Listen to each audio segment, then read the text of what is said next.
भगवान श्रीकृष्ण से कहीं मस्तक मयूर पुच्छ को से धारण करती एवं मयूर पुच्छ को आम जदि घरे रखा या द्वारा कौन कौन दोष गुड़िक दूर हुए से विषय आम जाना। भगवान श्रीकृष्ण प्रिय हूँ मयूर पुच्छ को सौभाग्यर प्रतीक बोली कहुए। तेणु आम वास्तुशास्त्र अनुजाई घर दक्षिण पूर्व दिगरे मयूर पुच्छ रखिले घरे सकारात्मक ऊर्जा उत्पन्न होता है। आउ जदि घरे राहु दोष थाए तेरे 8टी मयूर पुच्छ को घर उत्तर पूर्व दिगरे कबाटे लगेदेले शुभ फल मिलता है बोली आम वास्तुशास्त्र में उल्लेख रही।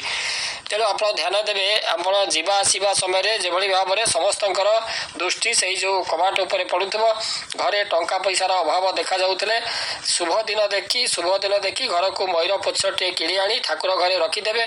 आउ किणला बेले प्रभु श्रीकृष्ण नाम नहीं मयूर पुच्छ किणिले घरे धनर अभाव रहे ना बोली विश्वास रही।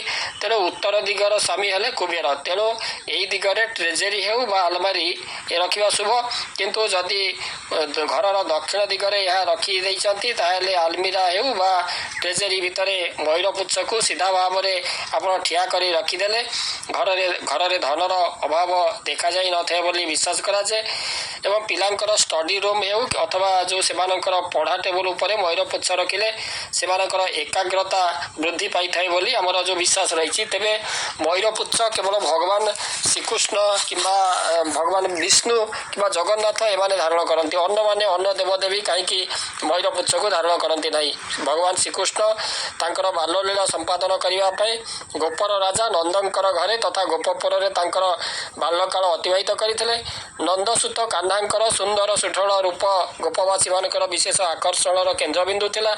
गोपपुर में आबाल वृद्ध वनिता ये बाल गोपाल को अंतर में विशेष आदर करुले। कान्हांकर अन्नतम स्नेहमयी माँ तथा बलरामंकर निजर माता जे कि रोहिणी अति स्नेह से आत्महरा होई कान्हूंकर मस्तकर जो केशगुच्छरे गोटे जाजुल्यमान मयूर पुच्छ खोसी देइथिले। यही सम्मानिता तथा स्नेहमयी माँ रोहिणींकर अनाबिल एवं अजाचित जो स्नेहर निदर्शन स्वरूप भगवान श्रीकृष्ण तांकर सारा जीवन निजर मस्तकरे उक्त मयूर चूल से धारण करते। तेबे श्रीकृष्ण व्यतीत श्री जगन्नाथ एवं जगन्नाथ मयूर चूल धारण करती किंतु अन्न देवदेवी धारण करती नहीं। पुराण मतरे जो दापर जुगर कुलगुरु गर्ग माने गर्गाचार्य गर्ग ऋषि परामर्श में माता जशोदा से सर्प भय निवारण निमित्त मयूर चंद्रिका कृष्णकर मस्तक बाल्यकाल बांधि देते कहुए। एवं बड़ होगा से जो मातृप्रदत्त संपद से अलंकार भावी कृष्ण यहाँ छाड़ी पारि नथिले। दापर जुगर कृष्ण हेले कलिजुगर जगन्नाथ। श्री जगन्नाथ तत्व एवं तत्व अनुसार श्री जगन्नाथ एवं श्रीकृष्ण एक एवं अभिन्न।